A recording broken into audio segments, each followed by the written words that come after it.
உணர்வோடு கூடியிருக்கிற என் அன்பு உறவுகள், மதிப்புமிக்க ஊடகவியலாளர்கள், இதழியல் தோழர்கள்,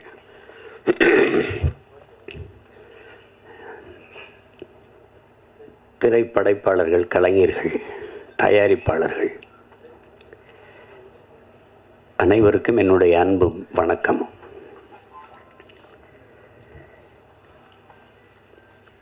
சல்லியர்கள் அதை படம் என்று சொல்வது அது அவ்வளவு பொருத்தமான சொல்லல்ல. அது படம் இல்லது, ஒரு வரலாற்று ஆவணம். அது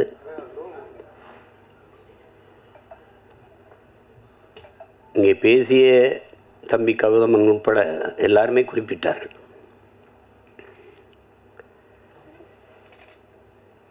ஒரு வரலாற்றை மறந்துவிட்ட இனம் வாழாது. வேற இழந்த மரமும் வரலாற்றை மறந்த இனமும் வாழாது. தன்னின வரலாறு தெரியாத எந்த இனமும் எழுச்சி வர முடியாது. எங்கள் இனத்திற்கென்று வரலாறே கிடையாது. ஏன்னா வரலாற்றை படைப்பவனுக்கு வரலாற்றை எழுத நேரம் இருக்காது. இங்கே பிரச்சனையே கல்லணையை பார்த்ததில் எங்கள் பாட்டை ஒருத்தன் கல்லணை கட்டி வச்சுருக்கா, சோழன் ஆண்டிருக்காங்க கரிகாலன்னு தெரியுது. பெருவுடையார் கோயில் இல்லைன்னா அதுவும் இல்லை. அருண்மொழி சோழன்னு ஒருத்தன் ஆண்டான், அவனுக்கு ஒரு மகன் இருந்தான் அரசேந்திர சோழன், உலகம் பூரா படையெடுத்து போய் வென்றாங்க. அப்படிலாம் வரலாற்று பதிவு எங்களுக்கு இல்லை. இப்போதைக்கு இருக்கிற எங்கள் முன்னோர்கள் தீரன் சின்னமலைக்கோ மருதுபாண்டிக்கோ பூலித்தேவனுக்கோ வேலு நாச்சியாருக்கோ அவங்களுக்கும் ஒன்றும் இல்லை. பாட்டனார் அழகுமுத்துக்கோனை பற்றி பேசலாம்னு படித்தா 30 பக்கம் இருக்குது. அதில் கடைசி 3 பக்கம் தான் அவரை பற்றி செய்தி இருக்குது. எல்லாம் தமிழர் இன வரலாறு நீங்கள் இப்படி பார்த்தீங்கன்னா, முன்னோர்களுடைய இதை பார்த்துக்கிட்டே வரும்போது எதிரிகளால் வீழ்த்தப்பட்டதே கிடையாது. எல்லாம் உடன் பிறந்த இரத்த துரோகங்களை தான் தோக்கடிக்கப்பட்டது. கடைசி எங்கள் தலைவர் உட்பட எல்லாமே. நீங்கள் வேலுநாச்சியாரா அங்கே ஒரு துரோகம், மருதுபாண்டியாரா அங்கே ஒரு துரோகம், தீரன் சின்னமலையா கூட இருக்கிறவனே செஞ்ச துரோகம், பண்டார வன்னியானா அவனை என் சொந்த ரத்தக்காரனே எங்களுக்கு துரோகம் பண்ணி இப்படி தோத்ததான் எங்களுடைய இந்த படிப்பினை ஏன் தேவைப்படுது அப்படின்னா, அது கற்றறிவை விட பட்டறிவு மேலானதுங்கிறான். அதனால தான் அது அண்ணல் அம்பேத்கர் வரலாற்றை படிக்காதவன் வரலாற்றை படைக்கவே முடியாதுங்கிறார். அது ஹோசிமின் வரலாற்றை மறந்து விட்ட இனம் சுடுகாட்டில் இறந்து கிடக்கிற பிணம்டாங்கிறார். அது ஒன்றுக்கும் பயன்படாதார். நமக்கு இலக்கிய சான்று தான் இருக்குது. பாண்டிய நெடுஞ்செழியனே மதுரை ஆண்டான் அப்படின்னா அங்கே ஒரு பெருமாட்டி கண்ணகி போய் கால் சிலம்பை உடைச்சு நீதியை நிலைநாட்டினான்னு இலக்கிய சான்று தான். வரலாற்று சான்று எங்கே இருக்கு? இல்லை. ஆனால் இதை தெளிர்ந்து உணர்ந்த ஒரு மகன் இந்த இனத்தில் இருக்கிறாருன்னா அது என் உயிர் தலைவன் எங்கள் அண்ணன் மேதகு பிரபாகரன் அவர்கள். எல்லாவற்றையும் ஆவணப்படுத்தினார். அந்த ஆவணங்கள் பாதுகாப்பாக இல்லைங்கிறது வேறு. அது இறுதி போரில் பாதிக்கு மேலே சிதைஞ்சு அழிஞ்சு போச்சு. சில இது பாதுகாக்கப்பட்டிருக்கலாம். இப்போ நீங்கள் உங்களுக்கு ஒரு உதாரணம் சொல்ல பாருங்க. அனுராதபுரத்தை அடிக்கிறார், முடிவு பண்ணிட்டார். 21 போராளிகள் போகிறாங்க, கரும்புலி மறவர்கள். இதில் 3 பேர் படப்பதிவு, இது இந்த போரை பதிவு செய்கிறதுக்கு மட்டுமே 3 பேரை அனுப்புறாரு. உன் உடன் பயிற்சி எடுத்தவன், உடன் பிறந்தவன், இது ஒரே நோக்கத்துக்காக நிற்கிற ஒரு தாய் பிள்ளைகள் அவன் ஓடி செத்துட்டா கூட அவனை போய் தூக்குறதுங்கிறதுலாம் வேலை இல்லை. அவன் சண்டை போடுறது நீ ஆவணப்படுத்தணும். அதுதான் அது. ஏன்னா கடந்த கால வரலாறு நமக்கு இல்லாதனால நிகழ்காலம் தெரியல. நிகழ்காலம் இல்லாதவனுக்கு எதிர்காலமே இல்லை. கவிப்பேரரசு வைரமுத்து கூட சொல்றார், ஒருத்தன் நிகழ்காலத்தை குனிந்து பார்ப்பது எதிர்காலத்தில் நிமிர்ந்து நிற்கத்தான். அப்போ அந்த பதிவு இருக்கணும்னு அவர் நினைச்சாரு. அது ஒவ்வொன்றையும் ஆவணப்படுத்தினார். அவருக்கு ஒரு பேராவல் இருக்குது. பேராவல் பெரும் விருப்பம் தான் சொல்லணும். அது என்னன்னா, சின்லஸ் லிஸ்ட்டு போல, ஒரு பிரேவ் ஹார்ட் போல, ஒரு 10 கமாண்ட்மெண்ட்ஸ் போல நம்முடைய விடுதலை போராட்ட வரலாறும் ஆவணப்படுத்து படமாக வரணும், திரையில் ஒரு வந்துடணும்னு பெரிய ஆர்வப்பட்டார். அதுக்காக தான் அவர் ஆணிவேர் எடுத்தார், தயாரித்தாங்க. அதுக்கு பயிற்சி கொடுக்கறதுக்கு எங்கள் அப்பா பாரதி ராஜா, ஐயா மகேந்திரன் போன்றவர்களை அழைச்சிட்டு போனாங்க. எங்கள் பிள்ளைகளுக்கே நீங்கள் பயிற்சி கொடுங்க, அவங்களே எடுத்துக்கிடுவாங்க. அப்படி தான் அந்த மாதிரி செஞ்சார். அதில் தான் எல்லாளன் படமும் எடுக்கப்பட்டது. ஆனால் அவருக்கு ஒரு பெருங்கனவு இருந்தது, அது கெடுவாய்ப்பாக நிறைவேறலை, அதை எடுத்து ஆவணப்படுத்தணுன்ட்டு. இப்போ தம்பி கூட சொன்னார், தலைவருடைய வரலாற்றை எடுக்கணும், பதிவு பண்ணணும், அதை எடுக்கணும், உறுதியாக எடுக்கணும். அதில் இருக்கிற பிரச்சனை என்னென்னா, இப்போ நான் மேடையில் இப்படி பதாகை வச்சுன்னு வச்சுருக்கேன், எங்கள் அண்ணன் பதாகையை அது நேரலையில் போட மாட்டாங்க. அதுக்காகவே இந்த ஓரத்தில் கொஞ்சம் வைங்க, அந்த ஓரத்தில் வைங்க, பதிவு பண்ணுறவங்களுக்கு எந்த தொந்தரவும் இல்லாமல் இருக்கட்டும்ட்டு தள்ளி வைப்போம். வலையொலியில் எங்கள் தலைவருக்கு வாழ்த்து அந்த பிறந்த நாளில் வர்றதை அப்படியே அது புகார் அளித்து நீக்கிடுவாங்க, அப்படி தடை பண்ணி விட்டுருவாங்க. சுவரொட்டி ஒட்டினீங்கன்னா காவல்துறைக்கு வேலையே அதை கிழிக்கிறது தான். நான் கூட சொன்னேன், போலீஸ்லாம் என்ன பண்ணி கிழிச்சிங்கன்னா அந்த உங்கள் போஸ்டர் கிழிச்சோம்னு சொல்லணும்ல எதிர்காலத்தில், அதுக்கு தான் இந்த வேலையை செய்யுது. நாங்களே குருவி சேர்த்த மாதிரி அங்கேயே காசு சேர்த்து ஒட்டுவோம், கிழிச்சு விட்ருவோம். ஏன்னா அதுக்கான அரசியல் சூழல் இல்லை. அதை முதல்ல உருவாக்கணும், அதுக்கப்புறம் இதை எடுக்கணும். அதுதான் நம்ம செய்ய வேண்டியது. அது செய்ய வேண்டியது. இங்கே எப்படி இருக்குன்னா, இந்த ஆவணப்படுத்துதல் இப்போ அந்த வேலையை தான் இந்த படம் செய்யுது, இந்த சல்லியர்கள் படம் அது செய்யுது. நம்ம நபிகள் நாயகம் சொல்கிறாங்க பாருங்க, அநீதியை கண்டு அச்சம் கொள்ளாமல் துணிஞ்சு நிற்பவன் எவனோ அவனே உண்மையான ஜிகாத்துங்கிறாங்க. அந்த மொழியில், நபிகளின் மொழியில் சேவரசரர் உலகத்தில் எங்கெங்கே அநியாயம் நடக்குதோ, அக்கிரமம் நடக்குதோ, அதை கண்டு உன்னால் பொறுத்து கொள்ள முடியாமல் நீ கோவப்படுவாயானால் நீனும் என் தோழனேங்கிறார். அவர் வழியில் எங்கால என்ன சொல்ற, பண்ண பழகடா பச்சை படுகொலை பைந்தமிழினத்திற்கு உயிரடா விடுதலைங்கிறார். வலியோர் சிலர் எளியோர் தம்மை வதையே புரிகுவதா, மகராசர்கள் உலகாளுதல் நிலையாம் எனும் நினைவா, உலகால உனது தாய் மிகு உயிர்வாதை அடைகிறாள், உழவாது உதவாது இனி ஒரு தாமதம் உடனே விழித்தமிழாங்கிறான். அப்படி விழித்து கொண்ட வீர மறவர்களின் வரலாறு தான் தமிழருடைய வீரகாவிய வரலாறு. அதில் ஒரு துளி அந்த போராட்டத்தில் ஒரு துளி, ஒரு சின்ன பகுதி, அதுதான் இந்த சல்லியர்கள். மருத்துவங்கிறது மனிதத்தினுடைய மகத்துவம். தன் உயிரை எடுக்க வந்தவனுக்கும் உயிரை கொடுக்கிற ஒரு அறம் சார்ந்த மறவர்கள் தமிழர்கள் என்பதை இந்த படம் உணர்த்துது. ஏன்னா அறம் செய்ய விரும்பு, இது அறிவு மூதாட்டி அவ்வை நமக்கு தந்த தமிழ். அரசியல் பிழைத்தோருக்கு அறம் கூற்றாகுங்கிறது அது இளங்கோவடிகள் தந்த இனிய தமிழ் எல்லாம் நமக்கு கற்பிக்குது. அப்படி அறம் சார்ந்து நின்ற மறவர்கள் தமிழர்கள் மனிதநேயவாதிகள் அல்ல என் உடன் பிறந்தார்களே, தமிழர்கள் உயிர்மை நேயர்கள். உலகத்தில் எல்லாரும் கல்லு மாவில் கோலம் போட்டபோது என் இன சொந்தங்கள் மட்டும்தான் அரிசி மாவில் கோலம் போட்டான். ஈக்கும் எறும்புக்கும் அது இரையாக இருக்கட்டும்ட்டு அவ்வளோ பெரிய ஒரு இனம். புறப்பொருள் வெண்பாமாலை பாடுது, கொடையில் எல்லாம் இருக்குது, கொடை வள்ளல்கள் இருக்கான். உலகத்தில் நாடை ஆண்டவனே வள்ளல்களாக இருந்தது, நாட்டை ஆண்ட மன்னர்களே வள்ளல்களாக இருந்தது தமிழர் இனத்தில் தான். அந்த இனத்தில் இந்த பாரியும் பேகனும் தான் ஆகச்சிறந்த கொடையாளிகள்னு புறப்பொருள் மேலப்படுது. அப்போ ஏன் அவன்லாம் ஆய் நல்லி அதிகமானலாம் காரி ஓரியில் அவங்களாம் இல்லையா அப்படின்னா, இல்லை, பாரியும் பேகனும் தான் ஆகச்சிறந்த கொடையாளர்கள். ஏன் அப்படின்னா, இந்த கேட்டு கொடுக்கறது கொடை தாங்க, ஆனால் கேட்கும்போது அவன் தன்மானத்தை இழந்துடுறாங்க, அதனால் சிறந்த கொடை இல்லை. கேட்காம கொடுக்கறதும் கொடை தான், ஆனால் அதையும் விட ஆகச்சிறந்த கொடை இருக்குது. அது என்னன்னா, கேட்கும் திறனற்ற உயிர்களுக்கு கொடுக்கறதுங்கிறான். முல்லை கொடி தேரை விட்டுட்டு இப்போ பாரு இல்லைன்னு சொல்லாது, அது குச்சியை வண்டி விட்டாலே போதும்.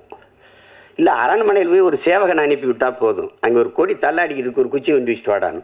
நம்ம அரண்மனைக்கு போய் வர்றதுக்குள்ள அந்த செடிக்கு ஏதாவது ஆபத்து வந்துருச்சுடான்ட்டு தேரை விட்டுட்டு நடந்து போயிட்டேன்.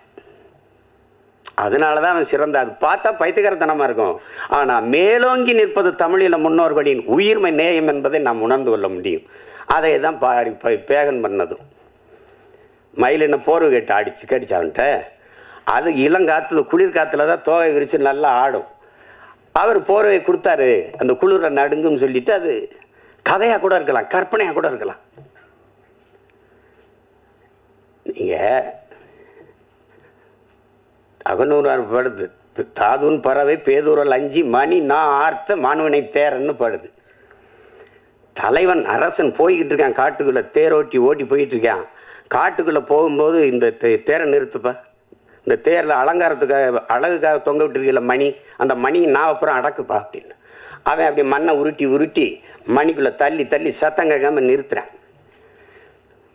ஏன் இந்த வேலையை செய்கிறீங்க அப்படின்னு கேட்குறான். அந்த தேரோட்டி சொல்கிறான், காட்டுக்குள்ளே போகிறோம், தேர் சல்னு சத்தம் எழுப்பிட்டு வருது இந்த சலங்கை, அந்த மலர்களில் தேன் சிட்டு வண்டுகள் இந்த வண்ணத்து பூச்சி எல்லாம் தேன் ஒன்று இருக்கும், இந்த சத்தத்தில் பயந்து ஓடிடும்டா, அதனால் நிறுத்துறான்.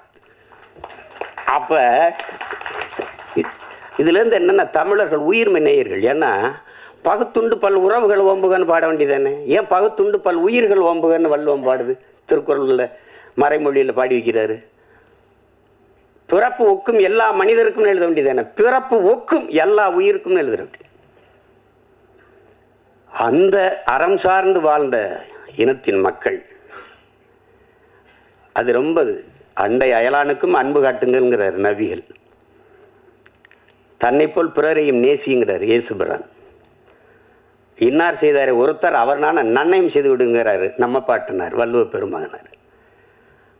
அந்த அறம் சார்ந்த கூட்டம் தம்பி சொன்னதெல்லாம் அது ஒரு துளி கதை. கௌதம் நீங்கள் குறிப்பிட்டது ஒரு கதை. அது மாதிரி பல நிகழ்வுகள் நான் உங்களுக்கு சொல்ல முடியும். எங்களில் பலாயிரக்கணக்கான பெண்களை வன்புணர்வு செய்து கொலை செய்தார்கள் சிங்களர்கள். ஏதாவது ஒரு செய்தி நீங்கள் கேள்விப்பட்டது உண்டா? ஒரு சிங்கள பெண்ணின் தாவணி தொட்டான், நிழலை தொட்டான் விடுதலை புரிய மறவன் என்று நீங்கள் தான் செய்தி படித்ததுண்டா? இருக்காது, இருக்கவே இருக்காது. செஞ்சோலையில் அவள் விண்ணூர்தியிலேருந்து குண்டை வீசி 61 குழந்தைகளை கொண்டு விட்டான். நம்மகிட்டே விண்ணூர்தி இருக்கு, பறந்து போய் அவன் பள்ளிக்கூடத்தில் போட்டிருக்கலாம், செய்ய மாட்டார், செய்யலை. கட்டுநாயக்கா விமானப்பட தளத்தை தகர்க்கிறார். ஏன் பொது விமானத்தளத்தில் குண்டு போட அவருக்கு எவ்வளோ நேரம் ஆயிருக்கும்? போடல, செய்ய மாட்டார். ஏன்னா அறம் சார்ந்து வாழ்ந்து நின்ற மறவன் பிரபாகரன் என்ற வீரன். அவர் தெளிவாக இருந்தால் என்னுடைய எதிரிகள் சிங்கள மக்கள் அல்ல, என் இனத்தை கொன்று குவிக்கிற சிங்கள இராணுவம் தான், அது தெளிவாக இருந்தார். இந்த படம் பிரம்மாண்டமாக எடுக்கப்பட்டிருக்கலாம்னா எடுக்கப்பட்டிருக்கலாம், ஆனால் இந்த உணர்வை சிதைக்காம கடத்திட்டாங்க. அதில் பிரம்மாண்டம் தேவைப்படல, ஒன்றும் தேவைப்படல. இப்படி ஒரு படத்தை தயாரிக்கணும்னு நினைச்ச முதல்ல பணம் போட்ட ராவணன், அவர் இன்னொருத்தரை சொல்கிறார், அவர் நேசமணி ராஜேந்திரன், தம்பி கரிகாலன், அப்புறம் என் தம்பி கருணாசு. அது ஒரு முன்னோட்டத்தை காட்டினா அப்போவே சொன்னேன், நல்லா வந்திருக்கேன் அப்படின்னு. கிட்டு என்னுடைய தம்பி, எங்களோட எங்கள் இயக்கத்தில் இருக்கிறவன் நல்ல பிள்ளை, படைப்பாளி. அவனுக்கு ஒரு ஆற்றல் இருக்குது, அது எழுத்தாற்றல், படைப்பாற்றல் எல்லாம் இருக்குது. படத்தில் உரையாடல்கள் அவ்வளோ நேர்த்தியாக இருக்கும். காட்சி அமைப்புகளில் எதுவும் பொய் சொல்லிட முடியாது. ஏன்னா வரலாற்று இலக்கியம் பொய் பேசும், புராணங்கள் பொய் பேசும். உருகி சுகம்பரா மார்வை திரிகி எரிந்தால் தீயிட்டால்னு சிலப்பதிகாரம் பாடுது. நான் போய் எங்கள் வாத்தியார்கிட்ட கேட்டேன், இப்போ வேறு மதுரையா? அப்போ மதுரை எரிஞ்சு போய் புதுசாக வேறு மதுரை வந்துச்சா அப்படின்னு கேட்டேன். அவர் அப்படி இல்லைடா இருக்கா, அப்படி இல்லைடா, அவளுடைய அந்த துன்பத்தை நினைச்சு மதுரை அந்த மண்ணில் வாழ்ந்த மக்கள் வயிறு எரிந்தார்கள், நெஞ்சு எரிந்தார்கள், அதுதான்டா அது பற்றி எரிந்தது மதுரைன்னு வருது. அப்படிதான்டா எழுதுனது, தீ பிடிச்சி எரிஞ்சிடலடா அப்படின்றது. அது சொல்லும், சுவைபட சொல்வதற்கு சொல்லும். ஆனால் வரலாறு எப்பவும் போய் பேசாது, பேசக்கூடாது. அது மாதிரி இது காட்சியை கற்பனையில் செஞ்சது இல்லை.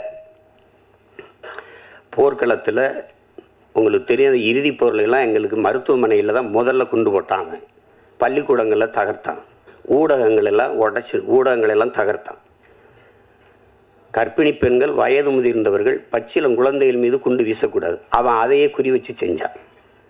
ஆனால் அதில் எந்த இடத்துலையும் எங்கள் தலைவர் தடம் பிறண்டு உணர்ச்சி வயப்பட்டோ கோவப்பட்டோ செஞ்சில்லார். அவன் செஞ்சான். கடைசியாக மரத்து நிழலில் ஒரு வேட்டியை கட்டிக்கிட்டு அதில் நீங்கள் நம்ம அனஸ்தீசியா மயக்க மருந்து கொடுத்து இந்த கால் காயம் பட்டுருச்சுன்னா நீக்குவோம், கட்டுப்பு கைப்பட்டுருச்சுன்னா ஒன்றுமே இருக்காது. அந்த சிதைந்த காலை அதை சரி பண்ணால் அப்படி அந்த காயத்தோடு அந்த வலியோடு தான். அவ்வளவு ஈகம் செஞ்சு போராடிய மக்கள் நாம். அதை மறைக்கப்படுதுன்னா எவ்வளோ கஷ்டமாக இருக்குன்னு பாருங்கள். நீங்கள் ஒரே வார்த்தையில் எங்களை பிரிவினைவாதிகள், தீவிரவாதிகள், செப்பரேட்டிஸ்ட்டு, டெரரிஸ்ட்டுன்னு கடும் கோபம். அங்கே தான் நமக்கு இப்போ பெருப்பும் கோபமாகிறது காரணம் அதுதான். உனக்கு என்ன தெரியும்? வரலாறு தெரியாமல் பொழைக்க போன இடத்துல பிரபாகரன் நாடு கேட்டுக்கிட்டு இருக்கான். டேய், ஏன் பூமிடாது பொழைக்க வந்தவன்ட்ட நாங்கள் பறி கொடுத்துட்டோங்கிறதான் வரலாறு. அதுதான் இங்கே பிரச்சனை. அதுதான் இப்போ அதனால் இந்த ஒரு வரலாற்று ஆவணமாக நான் இதை பார்க்குறேன். அந்த போர்க்களத்துலேயும் அந்த சூழல்லையும் காயம்பட்ட போராளிகளுக்கு மருத்துவம் கொடுக்கறதுக்கு பதுங்கு குழியிலேயே மருத்துவமனையை வச்சு எப்படி அதை கட்டமைச்சிருக்காருங்கிறது நீங்கள் பார்க்கும்போது தெரியும், படம் பார்க்கும்போது. அது மாதிரி தம்பி திருமுருகன் அவர்கள் சொன்னது மாதிரி ஒரு பகைவனாக இருந்தாலும் அவனுக்கு அன்பு காட்டுங்கிறத அதை தான் இந்த படம் உணர்த்துது. முழு கதையும் சொல்லிட்டு இருக்க வேண்டியதில்லை. நீங்கள் பார்க்கணும், அவசியம் பார்க்கணும். அதில் அந்த நந்தினியாக அந்த மருத்துவ பெண்ணாக நடிச்சிருக்கிற சத்யாதேவிக்கு எவ்வளோ பாராட்டினாலும் தகும். அது புது நடிகை, புதுசாக பங்கேற்றுருக்காங்கன்னு சொல்ல முடியாது. இதே மாதிரி முகம்தான் அந்த நாட்டில், அந்த காட்டில் என்ன பார்த்தனோ அதே மாதிரி ஒரு முகம். அந்த காட்டில் எப்படி எங்கள் போராளி வீரர்களை பார்த்தனோ அதே மாதிரி ஒரு முகம் மகேந்திரன். ரொம்ப நல்லா பண்ணியிருப்பாங்க ரெண்டு பேருமே. அது நீங்கள் பார்த்து அந்த உணர்வை நீங்கள் உள்வாங்கணுங்கிறதா என்னோட. அதுக்காக அதை திரும்ப திரும்ப பேசிட்டு இருக்க வேண்டியதில்லை, அதை செய்ய வேண்டியதில்லை. உலகம் பூரா இருக்கிற என் தாய் தமிழ் உறவுகள் இந்த படத்தை ஒரு படம்னு நம்ம சொல்லிக்கிட்டு இருக்கக்கூடாது. இது ஒரு வரலாற்று, ஒரு படைப்பு, ஒரு பதிவு. அதை நம்ம வரவேற்கணும், பார்க்கணும், நம்ம அடுத்த தலைமுறைக்கு கடத்தணும். தாய்மொழியே நம்ம மறந்துட்டோம். ஒரு தலைமுறைக்கு மேலே தமிழ் எழுத படிக்க தெரியாத ஒரு இனக்கூட்டம் ஆகிட்டோம். மொழி அழிந்து சிதைந்தால் இனம் அழியுங்கிறது வரலாற்று பெரு உண்மை. இப்போ அந்த சூழலில் வரலாறையும் விட்டுறக்கூடாது. இப்போ நீங்கள் நார்வேயில் கூட என் தம்பி வசீகரம் வந்திருக்காங்க கேளுங்க, தமிழ் படிப்பிக்க பள்ளிக்கூடம் 17 பள்ளிக்கூடம். டென்மார்க்கில் 32 பள்ளிக்கூடம். யார் கொடுத்துருக்காங்கிறீங்க? அந்த அரசு. உங்கள் தாய்மொழியை நீங்கள் மறந்து விடக்கூடாது அப்படின்னு நம்மளே தமிழாசிரியர் போட்டு படிப்பிக்குது. ஐரோப்பிய நாடுகள் எல்லா நாட்டிலையும் இருக்குது. ஆனால் ஏன் நாடு தமிழ்நாட்டில் தமிழ் படித்தால் வேலை கிடைக்காது, சோறு கிடைக்காது, ஒன்றும் கிடைக்காது அப்படின்ட்டு இவன் முட்டிக்கால் போடணும். தமிழில் பேசிட்டான்னா அவருக்கு தண்டம் கட்டணும். இந்த மாதிரி பள்ளிக்கூடம் இருக்குது. ஒரு நாள் அந்த பள்ளிக்கூடத்துக்கு மின்சாரம் போகாது, தண்ணியும் போகாது, ஒன்றும் போகாது, வெட்டி இருந்துருவேன். என் தாய்மொழியை படிக்கிறது தான்டா பள்ளிக்கூடம் இருக்குது. இது ஒரு கூட்டம். அதை மறந்துட்ட மாதிரி தன் இன வரலாறை நம்ம கற்பிக்கலை பிள்ளைகளுக்குன்னா நான் யாருன்னே தெரியாமல் போயிடும். நான் யார் எனக்கு தெரியவே தெரியாது. அப்போ தன்னை மறந்த ஒரு நோயாளி மாதிரி ஆயிடுவேன். அதுதான் நீங்கள் வரலாறு தான் எல்லா உலகில் எல்லா தேசியனங்களுக்கும் வழிகாட்டியிருக்கு. வரலாறு தான். அப்போ அந்த வரலாற்று பதிவு நமக்கு இருக்கணும். இதை படமாக நீங்கள் பார்க்காமல் நம் பிள்ளைகளுக்கு நாம் 2 மணி நேரம் காட்டுற ஒரு பாடம் அப்படின்னு நீங்கள் கொண்டு போய் சேர்க்கணும். எல்லா தமிழர்களும் கொண்டாடுங்க. திரைப்பட ரசிகர்களாக இருக்கிறவர்கள் நீங்களும் பாருங்கள், உங்களுக்கும் பிடிக்கும். என் தம்பி திருமுருகன் சொன்ன மாதிரி நீங்கள் தமிழனாக இருந்தால் 2000 மடங்கு 1000 மடங்கு கூட பிடிக்காது. அது உண்மைதான். அவ்வளவு சிறப்பான படைப்பு. இதில் என்னென்ன பங்கேற்றுக்கிறதெல்லாம் எல்லாம் என் தம்பிகளாக இருக்கிறதுனால ஒரு நெகிழ்ச்சி, நமக்கு மகிழ்ச்சி. அது அளவு கிடந்த மகிழ்ச்சி. கிட்டு அவன் செஞ்சதில் இது ரொம்ப நேர்த்தியான ஒரு இது. பெரிய பொருள் செலவு பண்ண முடியல, பெரிய படைப்பாக எடுக்க முடியலைனாலும் அந்த உணர்வை சிதையாமல் கடத்திட்டான். அந்த ஆற்றல் அவனுக்கு அப்போ இருக்குது. குறும்படம் எடுக்கிற காலத்துலேருந்தே செஞ்சிருவான். அதை நல்லா செஞ்சுருக்காரு. அதுக்கு அவருக்கு என்னுடைய பாராட்டு. இசை என்னுடைய மகன் கென்னும் அந்த அவருடைய நண்பர் ஈஸ்வரும் போட்டிருக்காங்க. நான் எடுத்தோன்னே அதான் கேட்டேன். நான் முதல்ல அந்த இதை படிக்கலை, கென்னு தானே யாரானாலும் அந்த பின்னணி இசையெல்லாம் ரொம்ப நல்லா வந்திருக்கானே, கென்னு தானே பண்ணியிருக்கான் அப்படின்னு. பாடல்கள்லாம் நல்லா இருக்கும். அதில் கவிப்பேரரசு எழுதுன அந்த பாட்டு இது காதல் பாட்டாக இருக்குது. அந்த மண்ணை பற்றி வருகிற பாட்டெல்லாம் ரொம்ப சிறப்பாக இருக்கும், ரொம்ப சிறப்பாக இருக்கும். அதில் கருணாசிரியுடைய அந்த பகுதி இருக்கே, இந்த படத்தின் இதயம் போல் இருக்கும். ஒரு மனித உடலில் இதயம் எவ்வளோ முக்கியமோ அது மாதிரி அந்த பகுதி இருக்கும். அது சொல்கிறான் பாருங்க, இவங்களுக்கு முன்னாடி தலையை மட்டும் குனிஞ்சிடாதரா, செத்தாலும் பரவாயில்லடா அப்படிதான். அதுதான் அது எப்படிதான் செய்வாரா சொல்கிறான் பாருங்க, ஒருத்தன் காலில் விழுந்துதான் வாழ வேண்டும் என்கிற நிலை இருக்குமானா நான் எழுந்து நின்று இறந்து போவேங்கிறான். எங்கால என்ன கற்பிக்கிறாருன்னா, சரணடைந்து வாழ்வதை விட சண்டையிட்டு சாவது மேலானது. அவர் ரொம்ப நேரம்லாம் அவருக்கு பேச வளவளன்னா பேச மாட்டார், சுருக்கமாக பேசுவார். அதுக்கப்புறம் சொல்லுங்க, ஏன்னா அவர் சொல்லுக்கு முன் செயல், அதான் அவர் கோட்பாடு. இந்த செய்யலைன்னா செத்து மடி, செய்யலைன்னா சாகடி, அவ்வளோதான் எங்கள் கோட்பாடு. அதுதான் இல்லைங்க, செய்யலை என்றாலும் செத்து மடி அப்படின்னு. செத்து மடிஞ்சிட்டா அதனால சுருக்கமாக தான் சொல்லுவார், போராடினாலும் சாபம், போராடாவிட்டாலும் சாபம். போராடினால் ஒருவேளை வாழ்வதற்கு வாய்ப்பு இருக்கு, வாடா போராடிட்டு சாவும். அதுதான் இங்கே அவருடைய கோட்பாடு, அவ்வளோதான். அதுதான் இந்த படம் உணர்த்தும். நீங்க சுதந்திரம்ங்கிற அந்த விடுதலைங்கிற ஒற்றை வார்த்தை எப்படி இருக்கு பாருங்க. அது அவன் சொல்றான் பாருங்க, சுதந்திரம் என்ற சொல்லுக்கு அர்த்தம் தெரியாதவனுக்கு கூட சுதந்திரம் தேவைப்படுதுறாங்கிறான். அது புல்லு பூண்டு பூச்சி வண்டு நாய் நரி நத்தை எல்லாத்துக்கும் சுதந்திரம் தேவைப்படுது. அப்படின்னா மான தமிழ் மக்களுக்கு தேவையில்லையா? அது மானம் வீரம் அறம் மூன்றும் உயிரென்று வாழ்ந்த இனத்தின் கூட்டம் தமிழர்கள்.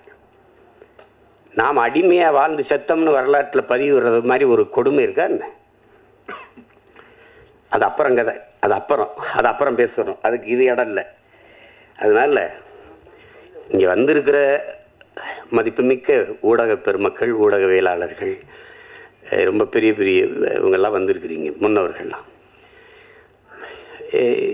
என்னுடைய அண்ணன் தானவர்கள், அண்ணன் தேனப்பனவர்கள்லாம் வந்து வாழ்த்தி சென்றிருக்காங்க. இதில் என்னென்னா, நீங்கள் இந்த படத்தை காட்டினாரா இல்லையான்னு தெரியல, ஒரு தடவை நீங்கள் தயவு செய்து பாருங்கள், பார்த்துட்டு அதை நல்லபடியாக கொண்டு போய் சேருங்க. இது எல்லாரும் பார்க்கணும். இப்போ நாங்கள்லாம் வந்து சில படங்களை அயோத்தி பார்த்துட்டு, கடைசி விவசாயி பார்த்துட்டு, அதெல்லாம் வந்து எவ்வளோ வேலை இருந்தாலும் அதை போய் பார்த்தது ஒரு கடமையாக, அதை எப்படியாவது எல்லாரும் பாருங்கள், ஆதரவு கொடுங்க அப்படின்னு சொல்கிறது காரணம் வந்து, இது சிலர் அதை ஒரு பொருட்படுத்தாமல் கடந்து போயிடக்கூடாது. இது இப்போ சித்தான்லாம் ஒரு படம் பார்த்தேன், பார்க்க கூப்பிட்டாங்க, நேரெல்லாம் போயிட்டுது. அன்றைக்கி தான் இது இலக்கியச்சில் பார்த்தேன், நல்லா பண்ணியிருக்கிறாங்க. அருமையான படங்கள்லாம், சின்ன சின்ன படங்கள் நல்லா வருது, பெரிய பொருள் செலவுலாம் இல்லை. இப்போ கூட ஒரு படத்தை சொன்னாங்க, நம்ம மழை வெள்ளத்தில் சரியாக ஓடலை, நான் பார்க்கிங்க ஒரு படம், அது நல்லா இருக்குன்னாங்க. அப்போ அந்த படத்தை பார்க்கணுன்னு நீங்கள் நாங்கள் வீட்டை விட்டு வெளியில் வர முடியல, 4 நாள் தண்ணிக்குள்ள நடக்கிறோம், அப்புறம்கிட்டு படம் பார்க்குறது. எங்கள் படமே பெரிய படமாகி போயிடுச்சு, அதனால் அது கடினமாயிடுச்சு. இல்லை அந்த மாதிரி போயிடக்கூடாது, கடந்து போயிடக்கூடாது. சல்லியர்கள்னு ஏதோ ஒரு பேர், இது என்ன இப்படி இருக்குது, இப்படி இந்த இதெல்லாம் யாருப்பா இந்த நடிகர்கள்லாம் நினச்சி நீங்கள் இதை தவிர்த்து விட்டு போயிடக்கூடாது மக்கள். அதனால் அவங்க கவனத்தை இழுத்து இதுக்கு ஆதரவு கொடுங்கன்னு சொல்ல வைக்கணும். அதுதான் இதில் முக்கியம். அது உலகம் முழுமைக்கு இருக்கிற என் தமிழ் சொந்தங்கள் வந்து இப்போ இதை உறுதியாக ஆதரித்து பெரிய அளவிற்கு கொண்டு போய் சேர்ப்பார்கள் என்று நான் நம்புகிறேன். அதுக்காக நம்பி வசீகரன் சொன்ன மாதிரி, இங்கே இருக்கிறவங்களாம் சொன்ன மாதிரி நானும் அதுக்கு முழு ஒத்துழைப்பையும் கொடுத்து உதவுவேன் தான். அந்த இது வந்து போய் சேர்க்கணும். எங்கள் பிள்ளைகளுக்கு தெரியணும், குறிப்பாக என் மகனுக்கு தெரியணும்ல. பெரிய பண்ணா யார்? நான் மட்டும் மாவீரன் பிரபாகரன் பேரை வச்சுட்டா மட்டும் போதாதில்ல, அவனுக்கு தெரியணும்ல. அது என் தங்கச்சி வந்து ஆஸ்திரேலியாவிலேருந்து வந்துச்சு, அது வெள்ளைக்கார பொண்ணு, எங்கள் தம்பியை கல்யாணம் பண்ணிடுச்சு, ஈழத்து தம்பியை. அது வந்து பேசுகிறது, அண்ணா பையனுக்கு என்னென்ன பேருன்னா மாவீரன் பிரபாகரன். அண்ணா இமிக்ரேஷன் அது என்னவே விட மாட்டேங்கிறான், அவனை கிட்ட விட போகிறான். இமிக்ரேஷனில் சிக்கணும், அவ்வளோதான். ஒன்றும் பண்ண முடியாது.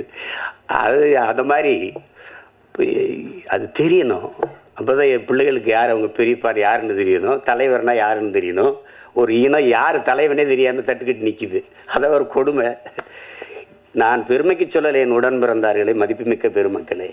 இந்த நாட்டை 4 முறை 5 முறை ஆண்ட நிர்வாகத் தலைவர்களைப் போல என் தலைவனுக்கு ஒரு 5 ஆண்டு நிர்வாகம் செய்கிற காலம் மட்டும் இருந்திருந்தால் உலகத்தின் தலை சிறந்த வல்லாதிக்க நாடாக எங்கள் தமிழீழ நாட்டை கொண்டு வச்சிருப்பார். சிங்கப்பூர்லாம் சிங்கப்பூரை தாண்டி கொண்டு போயிருப்பார். கடைசி வரை ஒரு கெடு வாய்ப்பு, போர்க்களத்தில் நிற்கிற போராளி தலைவனாக இருக்க வேண்டியதாக ஆயிடுச்சு. விடுதலை அடைந்து ஒரு 5-10 ஆண்டு இருந்திருந்ததுன்னு வச்சுக்கிறோங்க, அவ்வளோதான். எங்கேயோ கொண்டு போய் சேர்த்துருப்பார். அவ்வளவு கனவு வச்சிருந்தார் அவர்.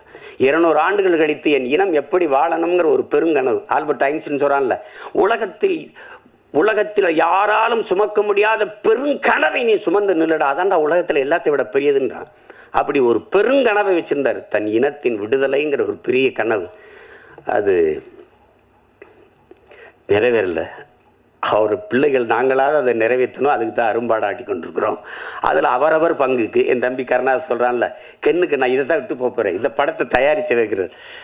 அது மாதிரி நான் அவனுக்கு பெரியப்பாடே அந்த இதில் நான் அவனை பாராட்டலடா, அதான்டா நான் உனக்கு தர்ற சொத்து அப்படின்னு சொல்ல வேண்டியதுதான். அதில் என் தம்பி கிட்டு எவ்வளோ பாராட்டினாலும் தகும். அது நேர்த்தியாக செஞ்சுருக்கான். சிலது எப்படி செய்கிறேன்னு தெரியாது, அதை தொடக்கூடாது, ரொம்ப உணர்வுபூர்வமானது. அதை போய் தொட்டால் அது தேவையில்லாத அது வரும். நீங்கள் 1000 நாய் இருந்தாலும் ஒரு கல் எடுத்துருந்தீங்கன்னா ஓடும். நான் உருவத்தில் சின்னதாக இருக்கிற தேன்கூட்டில் ஒரு கல் எடுத்துருந்தீங்க நீங்கள் தான் ஓடுவீங்க. அது நீங்கள் 1000 பேராக இருந்தாலும் ஓடுவீங்க. அது மாதிரி இது ரொம்ப உணர்வுபூர்வமானது.